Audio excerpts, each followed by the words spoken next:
तुम्हीही जर पिझ्झा आणि बर्गरचे शौकीन असाल तर घरच्या घरी हेल्दी वेमध्ये गव्हाच्या पिठापासून पिझ्झासारखा हा एक पदार्थ नक्की ट्राय करून पहा. मुले पिझ्झा आणि बर्गर बाहेरून खायचं विसरून जातील.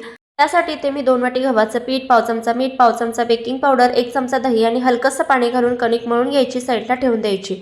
त्यानंतर सारणासाठी किसलेलं पनीर, बारीक चिरलेला टोमॅटो, बारीक चिरलेली शिमला मिर्च, बारीक चिरलेला कांदा, त्यानंतर बारीक चिरलेली कोथिंबीर घालायची आहे. काळी मिरी पूड, चिली फ्लेक्स, ओरेगानो, चवीपुरतं मीठ घालायचं.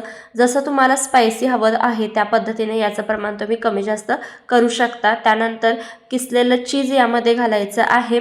यामध्ये तुम्हाला पिझ्झा सॉस किंवा टोमॅटो सॉस घालायचा असेल तर तो देखील घालू शकता.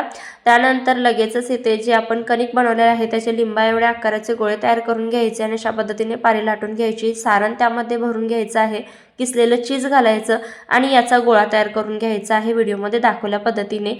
सगळेच गोळे आपल्याला अशाच पद्धतीने तयार करून घ्यायचे आहेत. पुढे तवा चांगला गरम करून घ्यायचा आहे. लो गॅसवर आपल्याला हे जे गोळे आहेत ते भाजून घ्यायचे आहेत. सुरुवातीला खालून पाणी लावायचं म्हणजे तव्याला हे गोळे चिकटतात. खालून 2 मिनिटं लो गॅसवर भाजायचं आणि परतून वरतून सुद्धा छान असं भाजून घ्यायचं आहे. पुन्हा एकदा 2 मिनिटं लो गॅसवर भाजायचं आणि वरून मस्त बटर लावून घ्यायचं आणि इथे आपले मस्त पिझ्झा बॉम्ब तयार होतात. मग वाट कसली पाहताय, फॉलो करा आणि लाईक करायला विसरू नका.